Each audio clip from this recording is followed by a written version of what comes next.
Right. శ్రీరామాయ నమః. ఓం నమో భగవతే వాసుదేవాయ. మరి నిన్న మనము పాండురాజు తన ఇద్దరు భార్యలతో ఆత్మతత్వంతో మరి వానప్రస్థ ఆశ్రమానికి వెళ్ళిపోయినాడు. ఒక ముని జింక రూపంలో ఉన్నప్పుడు అనవసరంగా 2 జింకలు సంగమిస్తూ ఉంటే అనవసరంగా చంపినావు కాబట్టి నువ్వు నీ భార్యతో సంగమించేటప్పుడే నువ్వు మరణిస్తావు అని చెప్పేసి ఆ ముని శాపం పెడతాడన్నమాట. ఆ శాపానికి విచలితుడైతాడు ఆయన. ఏమిటిది? నేను ఎంతో వరప్రసాదంగా పుట్టినటువంటి వాడిని, వ్యాసుని యొక్క అనుగ్రహంతో పుట్టినటువంటి వాడిని. శంతన మహారాజు ఎట్లాంటి వాడు, అట్లాంటి దీనిలో నేను పుట్టినటువంటి వాడిని. శంతన మహారాజు వాళ్ళ వంశములో నేను పుట్టినటువంటి వాడిని. ఒక చిన్న మనోనిగ్రహాన్ని మనం కోల్పోయి నేను ఈ తప్పును చేశాను కాబట్టి దీన్ని నేను పశ్చాత్తాపం అనుభవించాల్సిందే అని చెప్పేసి ఆ విధంగా ఆ చిన్న తప్పుకు ఆయన ఆత్మతత్వాన్ని తెలుసుకోవడానికి తెలియకుండానే చేశాడు. కానీ ఆ జింక కూడా చెప్పింది ఏమనంటే, నేను నిన్నేమి హాని చేయలేదు కదా, నన్ను ఎందుకు చంపినావని అడిగింది అనమాట. నేను హాని చేసింటే నువ్వు చంపొచ్చాయండి, హాని చేయలేదు కదా, ఎందుకు చంపినావు అని చెప్పేసి ఆ విధంగా అడగడం వలన విచలితుడైనాడు. ఆత్మతత్వాన్ని ఎరిగినాడు. ఆత్మతత్వాన్ని ఎరిగి ఆయన అక్కడ నుంచి సిద్ధులు మహర్షులు ఆయనకు రక్షకులైనారు. మహాభూతాలు రక్షకులైనారు.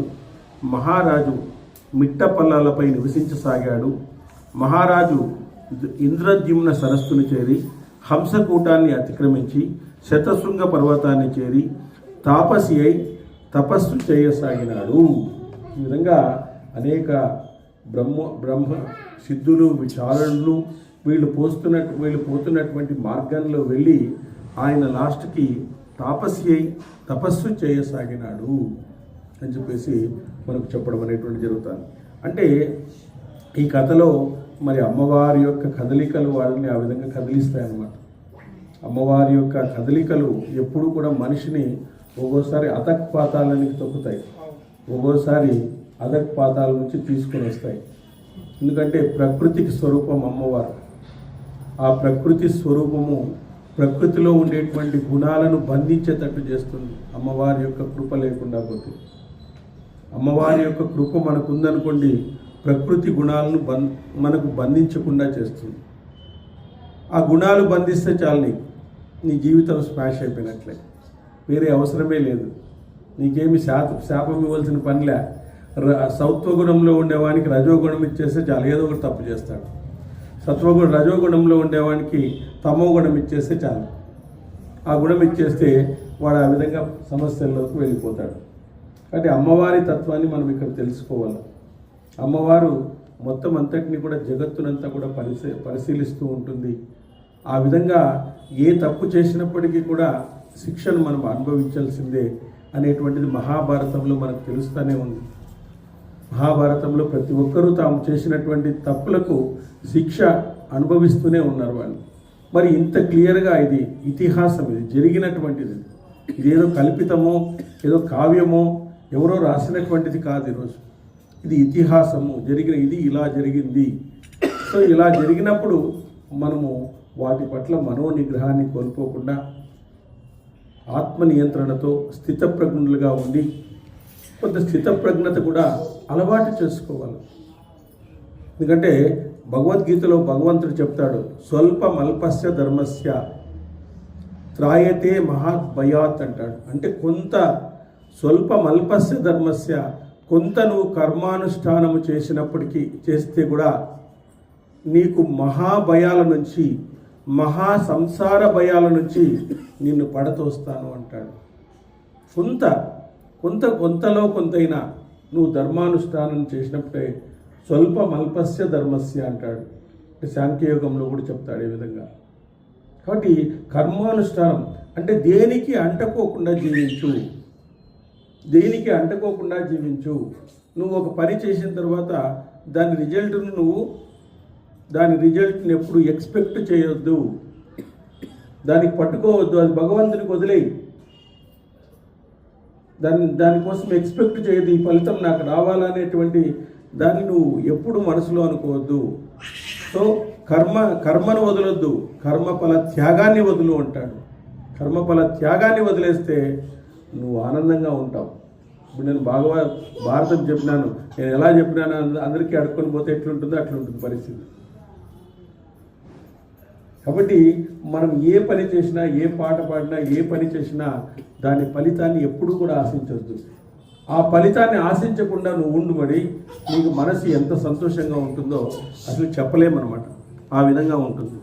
కాబట్టి వైశంపాయనుడు అన్నాడు, శతశృంగ పర్వతంపై కూడా గొప్ప తపస్సు చేస్తున్న ఆ వీరుడు పాండురాజు సిద్ధచారణ సమూహాలకు కన్నుల పండు అయినాడు.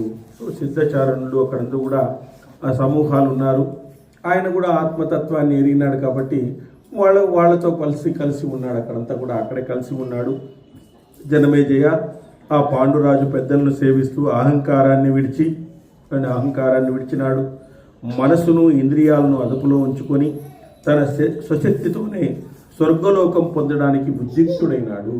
వాళ్ళతో పాటే స్వర్గలోకం పొందుదాము, చారణులు సిద్ధులు పోయేటువంటి మార్గంలోనే నేను కూడా స్వర్గలోకాన్ని వెళ్ళాలి అని చెప్పేసి ఆ విధంగా అహంకారాన్ని మమకారాన్ని పూర్తిగా వదిలి ఆత్మజ్ఞాని అయి ఉన్నాడనమాట.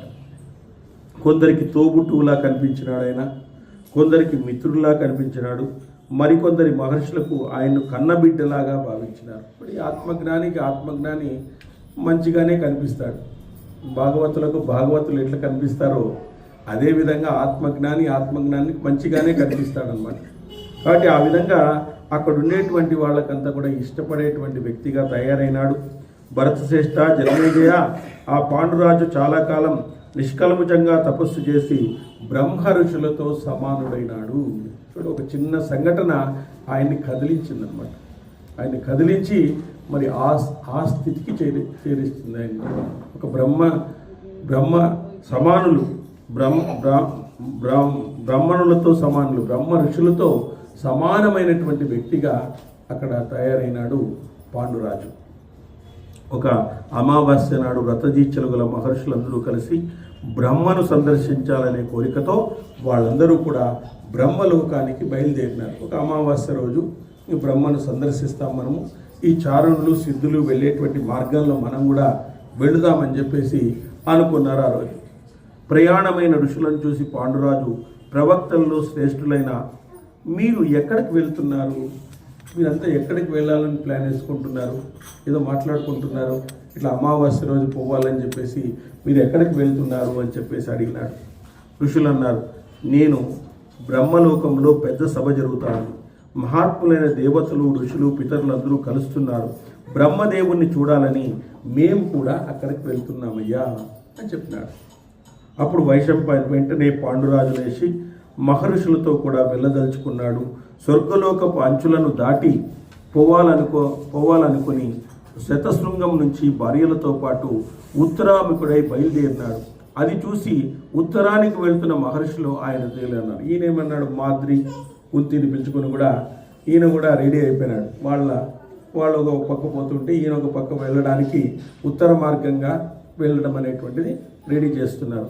అప్పుడు మహర్షులు ఆయన అడిగారు, మహారాజా, ఈ రమణీయ పర్వతంపై మేము చూరరాని ప్రదేశాలు ఎన్నింటినో చూశాము. ఇది దేవతలకు, గంధర్వులకు, అప్సరసులకు విహార భూమి. వందల కొద్ది విమానాలు ఇక్కడ తిరుగుతూ ఉంటాయి, మధుర గీతాలు నినదిస్తూ ఉంటాయి. కుబేరుని ఉద్యానవనాలు ఇక్కడ ఉంటాయి, అవి మిట్ట పల్లాలుగా ఉన్నాయి. పెద్ద పెద్ద నదులు, తీరాలు, గగనమైనటువంటి కొండ గుహలు ఇక్కడ ఉన్నాయి. ఎప్పుడూ మంచుతో నిండి ఉంటాయి. జంతువులు కూడా లేని ప్రదేశాలు ఉంటాయి. కొన్ని చోట్ల పెద్ద పెద్ద గుహలు, వాటిని దాటడం కష్టము. కొన్ని గుహాల దగ్గరకు వెళ్ళడం కష్టము. పక్షులు కూడా అతిక్రమించలేవు. ఇంకా ఇతర జంతువుల గురించి చెప్పేదేముంది, గాలి మాత్రం కూడా అక్కడ చొరబడదు. ఒక్కొక్కసారి మేము వెళ్ళే మార్గం ఎలా ఉంటుంది అంటే చాలా కష్టమైనటువంటి మార్గము. ఎట్లా ఉంటుందంటే గాలి కూడా ఒకసారి ఎప్పుడు కరెక్ట్గా ఉండదు. సిద్ధులు పరమపురుషులు కూడా సిద్ధులు పరమపురుషులు కూడా ప్రవేశించగలరు. అటువంటి ఈ కొండపై ఈ రాకుమారులను పిలిచి ఈ రాజకుమారులను కుమారులు ఉన్నటువంటి మాద్రి కుంతిని నడిపిస్తున్నావు కదయ్యా, ఏమిటిది? వీళ్ళు ఇంత సుకుమారంగా, మీరు రాజవంశస్థులు, మీరందరూ కూడా, వాళ్ళు చాలా సుకుమారంగా పెరిగింటారు. కాబట్టి ఈ కొండపై రాజకుమారులకు పుత్రి మాద్రి ప్రయాణిస్తూ తట్టుకోవడం కష్టం. భరత శ్రేష్ఠ, వీరిని కష్టపెట్టవద్దు, ప్రయాణాన్ని మానుకో అని మహర్షులు ఈయనకు ఉద్బోధ చేశారు.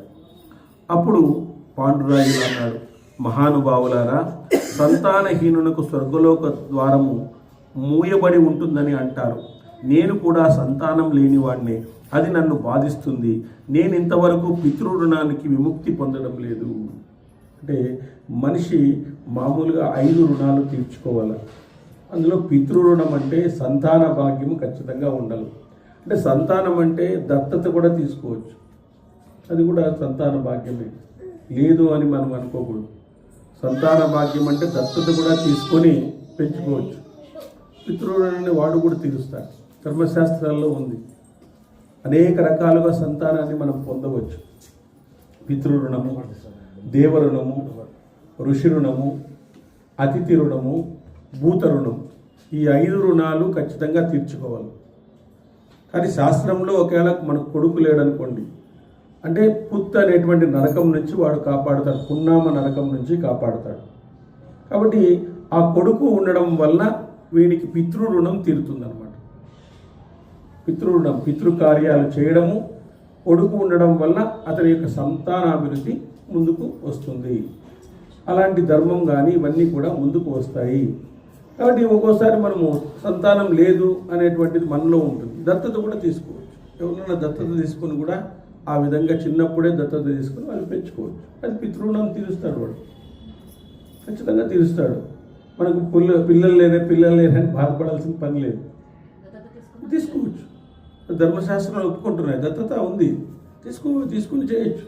ఓకే, కొడుకుగా ఉంటాడు అతను, అట్లా అనమాట. కాబట్టి ఇక్కడ నేను సంతానం లేనివాడిని కదా, అది నన్ను బాధిస్తుంది.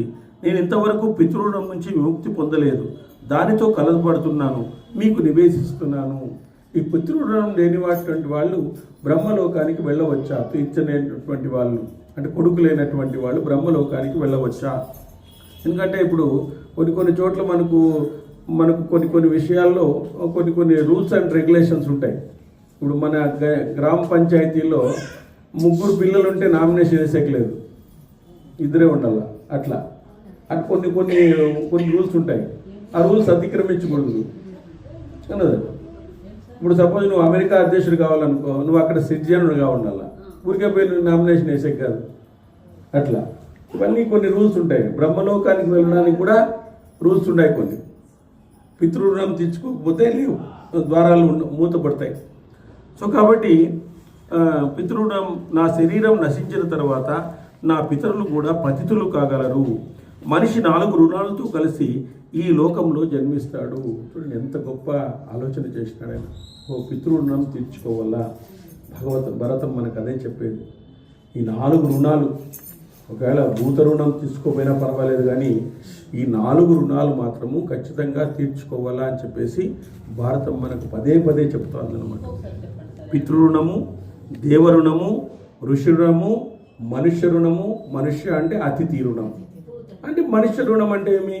మనం మంచిగా మాట్లాడటము, మన ఇంటికి వచ్చినటువంటి అతిథి అభ్యాగతల్ని సన్మానించడము, లేదా వాళ్ళకి ఏదైనా పెట్టడము, ఇవన్నీ కూడా మనుష్య రుణాల కిందకు వస్తాయి. అదేవిధంగా ఋషి రుణం ఎట్లా తీర్చుకుంటాం? ఇదే గ్రంథ పఠన చేయడము, ఆ గ్రంథాల్లో ఉండేటువంటివి పాటించే విధంగా చేయడము. ఇవన్నీ చేసినప్పుడు ఆ ఋషి వేదవ్యాస మహర్షి సంతోషిస్తాడు, నా వారసులు ఉన్నారా అని చెప్పేసి.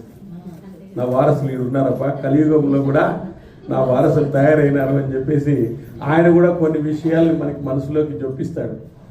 మీ మనసులోకి జొప్పించి నాకు ఇచ్చేటట్టు కూడా చేస్తాడు, అది కూడా చెప్పలేము. సో కాబట్టి అనేక విషయాలు మనము ముచ్చటించుకుంటున్నాం. కాబట్టి దేవరుణాన్ని మనం తీర్చుకోవాలా. రోజు భగవాన్ నామ్ సార్ చెప్పారు, ఇప్పుడు ఇప్పుడు నాలుక మీద భగవన్నామం అనేటువంటిది పలుకుతూ ఉండాలా, నాలుక మీద సత్యం అనేటువంటిదే పలుకుతూ ఉండాలా.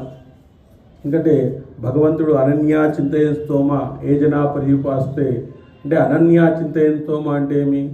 కృష్ణుడు అంటే దేనికి ప్రతినిధి? ఆయన ధర్మం కోసము, ధర్మాన్ని నిలబెట్టడం కోసము ఆయన ఎన్నో అవస్థలు పడినాడు. అట్లా అవస్థలు కదా ఆయన పడినది. కాబట్టి అన్ని అవస్థలు పడినాడు. కాబట్టి ఎవరైతే ధర్మాన్ని పాటిస్తూ ఉంటారో వాళ్ళందరినీ కూడా కాపాడుతాడు. ఎతో ధర్మ తతో కృష్ణ, ఎతో కృష్ణ తతో జయ అంటారు. ఎక్కడ కృష్ణుడు ఉంటే, ఎక్కడ ధర్మం ఉంటే అక్కడ కృష్ణుడు ఉంటాడు. ఎక్కడ కృష్ణుడు ఉంటే అక్కడ జయం ఖచ్చితంగా ఉంటుంది. ఎన్నో అవస్థలు పడినాడు ఆయన ధర్మాన్ని నిలబెట్టడానికి. మహాభారతంలో అబద్ధాలు చెప్పించినాడు, ఎన్నో రకాలుగా దాన్ని నిలబెట్టాల్సిందే, ఇంకా తప్పదనమాట. ఆ విధంగా చెప్పడం అనేటువంటి జరిగింది. చూడండి, దశరథ మహారాజు కూడా 60,000 సంవత్సరాల తర్వాత పుత్రులకు లేకుండా ఆయన ఇది కాలేదు. ఓ పుత్ర కామేష్టి యాగం చేసి పుత్రులను కన్నాడు. అదే ఆయన కూడా పితృరుణాన్ని తీర్చుకున్నాడు. సో కాబట్టి ఆ విధంగా వాటి నుంచి విముక్తి పొందాలి. తగిన వేళలో వాటిని గురించి తెలుసుకొని మనుషులకు పుణ్యలోకాలు లేవని ధర్మశాస్త్రాలు నిర్ణయించినారు. చూడండి, ఈ రుణాలు మనం తీర్చుకోకపోతే మనకు పుణ్యలోకాలు దక్కవు. ఈ రుణాలు మనం తీర్చుకోకపోతే పుణ్యలోకాలు మనకు దక్కవు అని చెప్పినారు. కాబట్టి యాగాలతో దేవతలను తృప్తిపరచాలి. యాగాలతో యాగాలు ఇప్పుడు యాగము యజ్ఞాలు లేవు కాబట్టి మనము ఈ అధ్యయనం చేయడం ద్వారా, తర్వాత పూజలు పునస్కారాలు ఇవన్నీ చేయడం ద్వారా దేవతలను తృప్తిపరచాలి. స్వాధ్యాయ తపస్సులతో మునులను తృప్తిపరచాలి. స్వాధ్యాయం అంటే ఏమి? ఈ అధ్యయనం చేయడం ద్వారా, ఈ గ్రంథాలను అధ్యయనం చేయడం ద్వారా వాళ్ళని మనము తృప్తిపరచాలి. అదేవిధంగా సంతానంతో శాద్రకర్మలతో పితృలను తృప్తిపరచాలి. పితృరుణం సంతానం ఉండాలి, శాద్రకర్మలతో పితృను తృప్తిపరచాలి. నెక్స్ట్ దయతో మానవులను తృప్తిపరచాలి. అది మనుష్య రుణం ఏం చేయాలి? మనం దయతో ఉండాలి. ఎదుటి వ్యక్తి పట్ల మనం దయతో ఉండాలి. వాళ్ళకి కావాల్సి మనకున్న దాంట్లో కొంత వాళ్ళకి పెట్టాలి. కాబట్టి ఆ విధంగా దయతో ఉండాలి. ఎవరిని కూడా మనము కోపంగా వాళ్ళని అసహించుకోవడము, ఈ విధంగా చేయడం అనేటువంటిది చేయకూడదు. కాబట్టి ధర్మబద్ధంగా ఋషి దేవ మనుష్య రుణాల నుంచి పొందాను. ఈ శరీరం నశించిన పితృరుణం మాత్రం మిగిలిపోయే పరిస్థితి వచ్చింది. మిగతావన్నీ నేను చేసినాను. నేను దేవరుణం తీర్చుకున్నాను, తర్వాత ఋషి రుణం తీర్చుకున్నాను, మనుష్య రుణాన్ని తీర్చుకుంటున్నాను. కానీ పితృరుణాన్ని నేను తీర్చుకోలేకుండా పోతున్నాను. ఆ విధంగా పితృరుణం తీర్చుకోలేని స్థితిలో ఇప్పుడున్నాను. చూడండి, ఈ సందిగ్ధతలో నేనున్నాను. నేను ఆత్మజ్ఞాని అయినప్పటికీ కూడా పితృరుణం తీర్చుకోలేనటువంటి సందిగ్ధతలో నేనున్నాను. ఈ లోకంలో పుత్రులతో జయించాలి కానీ ఇతర కర్మల చేత కాదు అని శృతి వచనాన్ని బట్టి తన దేహాన్ని కోల్పోయినా సంతానం ఉంటే తాను ఉన్నట్లే, సంతానం లేకపోతే తాను లేనట్లే. ఇప్పుడు మనం దేహాన్ని కోల్పోయినాం అనుకోండి, మన సంతానం ఉంది కాబట్టి మనం ఉన్నట్లే. ఎందుకంటే అది శృతి వాక్యం, 10 రూపాలు అన్నమాట. ఆత్మావై పుత్రనామాసి అంటారు. అంటే పుత్రుడు ఆత్మరూపంలో అక్కడ ఉంటాడు. మనకు పుట్టినటువంటి వాడు ఉంటాడు అని చెప్తారు. ఈ లోకంలో ఉత్తమ మానవులందరూ పితృరుణ విముక్తి కొరకే సంతానాన్ని కంటున్నారు. తామే పుత్ర రూపంలో తిరిగి జన్మిస్తున్నారు. మా తండ్రి ద్వారా మా అమ్మ మమ్ములను కన్నట్లుగా భార్యకు కూడా సంతానం కలిగే మార్గం ఏదైనా ఉందా? ఎందుకంటే ఈయనకి లేదు. ఈయన సంతానం కలిగే భాగ్యం అయితే ఉంది, శాపం ఉంది. మరి ఎలా? ఇప్పుడు ఎట్లా కలిగించాలి? ఏమైనా ఉందా అని చెప్పేసి ఆ విధంగా ఋషులను అడిగినాడు. ఎందుకంటే ఆ పితృరుణాన్ని తీర్చుకోవడం వల్ల ఆ విధమైనటువంటి బ్రహ్మలోక ప్రాప్తి నాకు లభిస్తుంది అని చెప్పేసి ఆ విధంగా అడిగినాడు. మునులు అన్నారు, ధర్మాత్మ, మేము దివ్య దృష్టితో చూస్తున్నాము. నీకు నిష్కలకమైన దైవ సమానమైన సంతానం కలిగే అవకాశం ఉందయ్యా. నీకు ఇప్పుడు కూడా నీకేమి లైన్లు మూసుకోపోలేదు, ఇంకా లైఫ్ లైన్ ఉంది. ఏం లైఫ్ లైన్? నిర్మల నిష్కల్ముషమైనటువంటి దైవ సమానమైన సంతానాన్ని కలిగే అవకాశం ఉందయ్యా ఇప్పుడు కూడా నీకు అంటున్నాడు. నరశ్రేష్ఠ, అదృష్టమంద చేస్తున్న ఈ శుభ ఫలితాన్ని పురుష ప్రయత్నంతో సాధించవయ్యా అని చెప్పినాడు. బుద్ధివంతుడైనటువంటి నరుడు సావధానంగా పెద్ద కష్టం లేకుండానే ఫలితాన్ని పొందగలుగుతాడు. రాజా, ఈ దుష్ట ఫలితం కోసము నువ్వు ప్రయత్నించాలి. నువ్వు తప్పక గుణవంతుడివి, ఆనందకరమైనటువంటి పిల్లలను నువ్వు పొందుతావు. ఖచ్చితంగా నువ్వు పొందగలిగేటువంటి అవకాశము ఉంది. మేము దివ్య దృష్టితో చూసే చెప్తున్నాము అని చెప్తున్నాడు. అప్పుడు తాపసులు ఆ మాటలు విని పాండురాజు ఆలోచనలో పడ్డాడు. మృగశాపం వల్ల తాను వంశాన్ని కోల్పోవడాన్ని స్మరించి పాండురాజు ఒకనాడు ఏకాంతంలో యశస్విని అయినటువంటి ధర్మపత్ని కుంతితో ఇట్లా అన్నాడు. ఈయన ఏ విధమైనటువంటి శాపం ఉందని తెలుసు. మరి ఆమెతో మాట్లాడినాడు. ఏమి మునులేమో ఇట్లా అంటున్నారు, నాకేమో ఈ భాగ్యం లేదు, కలిసేటువంటి అవకాశం లేదు. ఇది మనకు గడ్డు కాలము. సంతానం పొందడానికి అవసరమైన ప్రయత్నాన్ని నువ్వు అంగీకరించి ఆచరించాలి. మరి ఏదైనా మార్గం ఉంటే నువ్వు దాన్ని అంగీకరించాల్సిందే, నువ్వు ఆచరించాల్సిందే అని చెప్పేసి ఏకాంతంగా కుంతీదేవితో చెప్పినాడు. కుంతి, లోకంలో సంతానం అన్నది ధర్మసహితమైనటువంటి ప్రతిష్ట. ఎందుకంటే సంతానం అనేటువంటిది మన వంశాన్ని వృద్ధి చేస్తుంది, మనకు పున్నామ నరకం నుంచి కాపాడుతుంది, అనేకమైనటువంటి మనకు లాభాలు అనేటువంటివి ఉన్నాయి. కాబట్టి ధర్మవాదులైనటువంటి ధీరులంతా ఈ విధంగానే భావిస్తున్నారు. సంతానం లేనివాడు యాగాలు చేసినా, దానాలు చేసినా, తపస్సు చేసినా, చక్కగా విధులను ఆచరించినా అవి పవిత్రమైనవి కావు. ఎంత క్లియర్గా ఇచ్చినాడు. దానాలు చేసినా, నువ్వు ఏం చేసినప్పటికీ కూడా అవి పవిత్రమైనవి కావు. ఇప్పుడు ఎంత పితృరుణానికి అంత గొప్ప ఇది ఉందన్నమాట.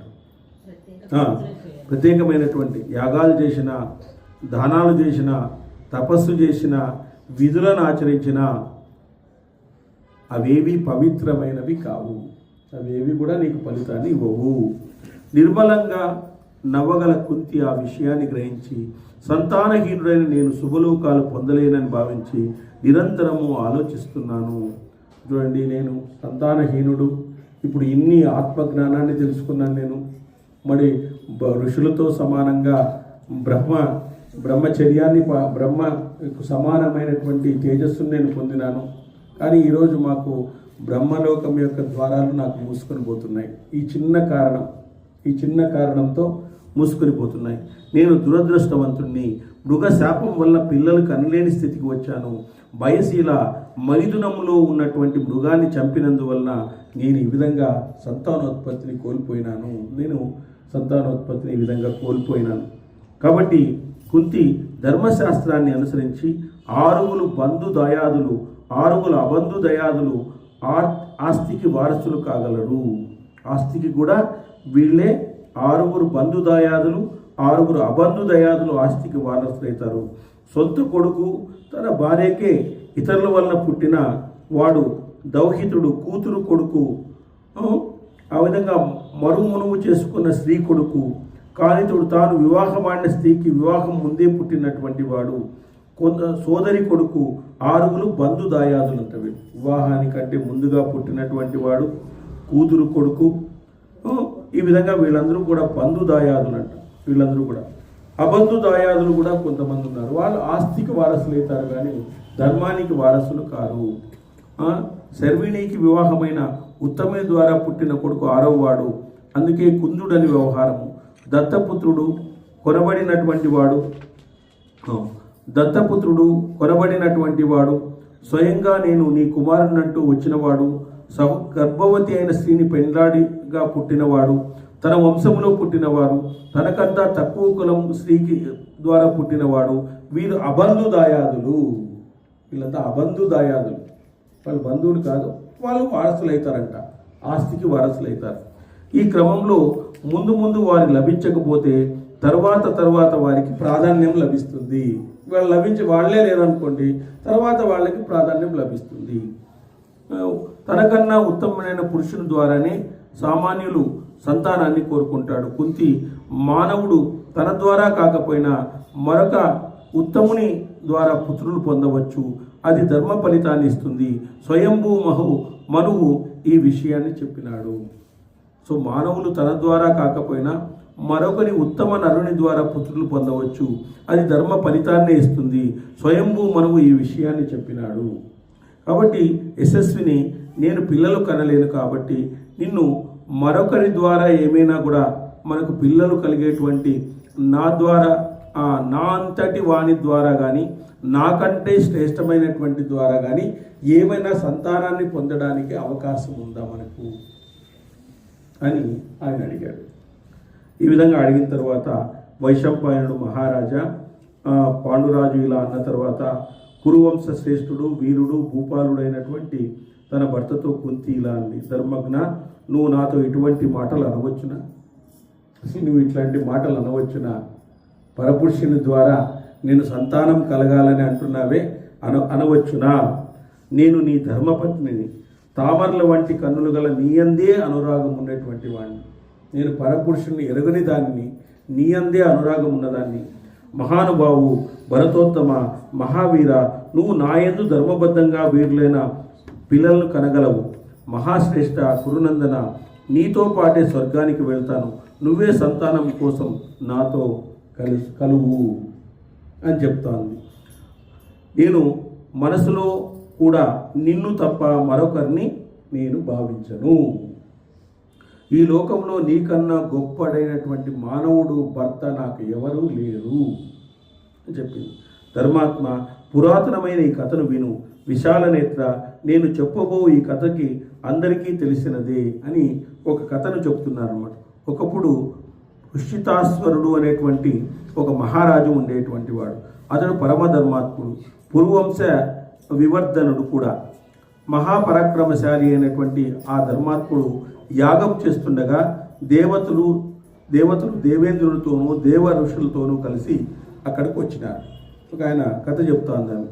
ఆ ఇంద్రుడు సోమపానంతో ఉన్మత్తుడైనాడు. బ్రాహ్మణులు దక్షిణలతో సంతృప్తులైనారు. మహాత్ములు రాజఋషులు అయినటువంటి పుషితాశ్వరుని యాగంలో దేవతలు బ్రహ్మఋషులు తామే అన్ని పనులు చేశారు.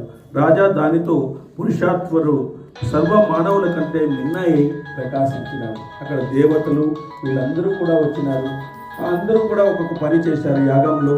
ఈ యాగంలో పని చేయడం వలన అందరూ కూడా బాగా పని చేయడం వలన యాగం బాగా సక్సెస్ అయింది. ఆ భాగం సక్సెస్ కావడం వల్ల పుషితాశ్వరుడు సర్వ మానవుల కన్నా మిన్నై ప్రకాశించినాడు. శశిరం ముగిసిన తర్వాత సూర్యుని వలె పుషితాశ్వరుడు సర్వ ప్రాణులకు ప్రీతిహితుడైనాడు.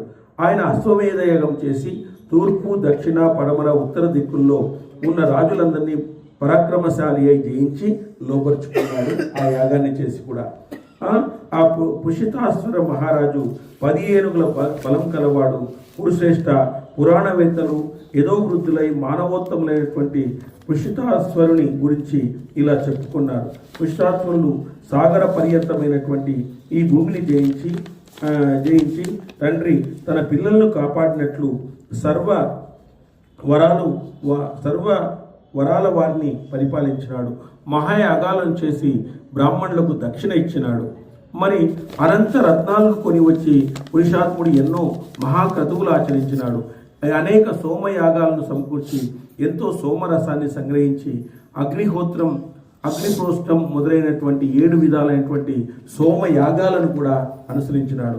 రాజా పురుషాత్మునికి కాక్షీవంతుని కుమార్తె అయినటువంటి భద్ర ఇల్లాలు, ఆమె కూడా మరీ ఇష్టమైనది. రాజా ఆ రోజుల్లో ఆమె అంత అందగత్తె లోకంలోనే లేదు. ఈ విధంగా అనేకమైనటువంటి వ్రతాలను చేసినాడు. దేవతలు అందులో వచ్చి పాలు పంచుకున్నారు. ఈయన యొక్క కీర్తి దశ దిశలా వ్యాపించింది. అనేకమైనటువంటి రాజ్యాలను ఈయన జయించినాడు. ఆయనకు కాంక్షీవంతుని కుమార్తె అయినటువంటి భద్ర ఇల్లాలుగా ఉంది. ఆమె ఆయనకు మరీ ఇష్టమైనది. ఈ రోజుల్లో ఆమె అంత అందగత్తె లోకంలో లేదట. వారు ఒకరినొకరు బాగా ఇష్టపడేవారు. భార్యతో మితిమీరిన కామ ప్రవృత్తి వలన పురుషాత్మునికి క్షయవ్యాధికి గురి అయినాడు. ప్రీతమైనటువంటి కామం ఉండడం వలన క్షయవ్యాధికి గురి అయినాడు. దాంతో స్వల్పకాలంలో సంధ్యాసూరుల వలె పుషితాశ్వరుడు అస్తమించినాడు. ఆ రాజు మరణించగా అతని భార్య తీవ్రంగా దుఃఖించింది. నరోత్తమ ఆమె సంతానహీనంగా కారణంగా ఆమె విలిపించదని విని ఉన్నాం. రాజా, పరమ దుఃఖానికి నేను ఆ భద్ర విలిపించిన తీరు నువ్వు గమనించు. ఒకసారి చెప్తాను. ఆ భద్ర అనిందంట, పరమ ధర్మాజ్ఞ విధవ అయిన స్త్రీ భర్త లేకుండా జీవిస్తున్న దుఃఖంలోనే మునిగి ఉంది. కాబట్టి ఆమె జీవించినట్లు కనిపించినా మరణించినట్లే. ఆమె జీవించినట్లు కనిపించినా కూడా మరణించినట్లే.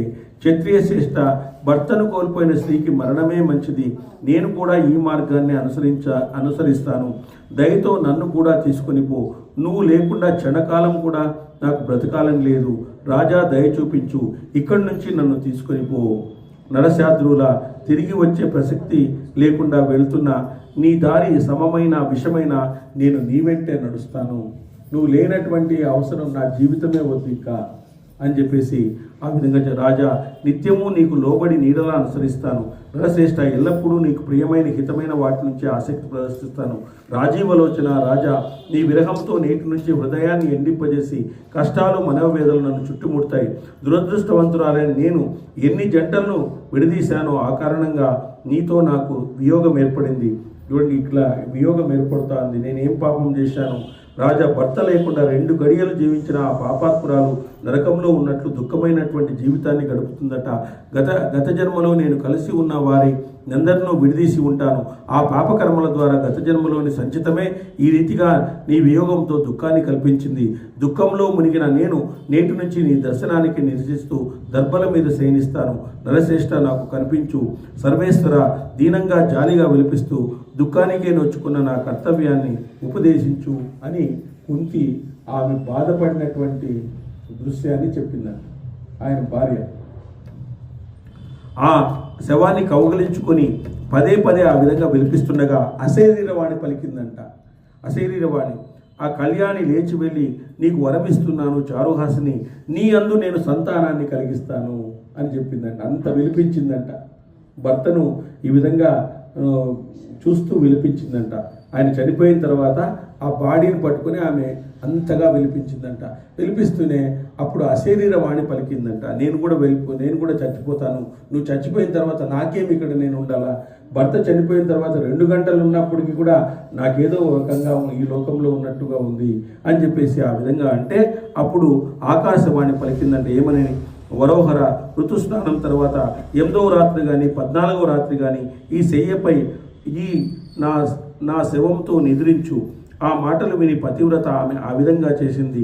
ఆ సంతానాన్ని కోరుకున్న ఆమె వాక్యాన్ని యథాతథంగా పాటించింది. వరసశ్రేష్ఠ ఆ శవంతో పాటు శయనించి భద్ర 7 కొడుకులను కన్నది. ఎంత గొప్ప సైంటిఫిక్ ఇది. 7 కొడుకులు కన్నది. వారిలో 3 సెల్వ దేశానికి, 4 ముద్ర దేశాన్ని పరిపాలించినారు. భరతశ్రేష్ఠ, అదేవిధంగా నువ్వు కూడా తపోబల సమర్థుడై మనసు సంకల్పం చేత నాయందు పుత్రులను కలిగించు. ఆ విధంగా సంకల్పం చేయి. నువ్వు ఆ విధంగా సంకల్పం చేసి మనస్సంకల్పంతో నీ మనస్సు ద్వారా నాకు సంతానాన్ని కలిగించు అని చెప్పి ఆ విధంగా కోరిపోయిందంట. యదక్షర పదపుష్టం మాత్రాహీనం తెప్పవే సర్యం చమ్యతాదేవ నారాయణ నమోస్తుతే.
మధురవాస సీతారామ బహురూప విలాస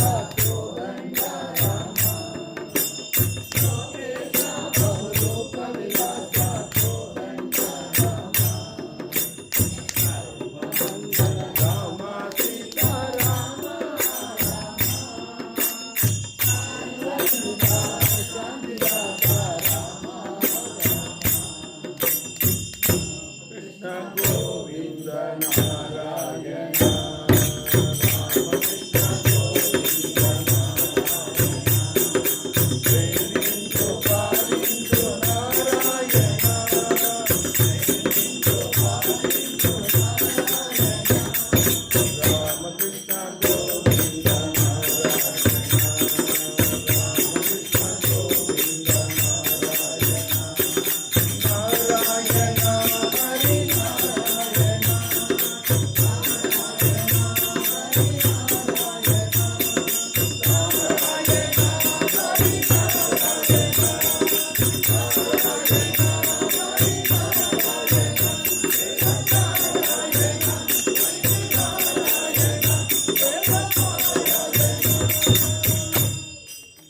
శ్రీయకాంతాయ కళ్యాణ నిధయే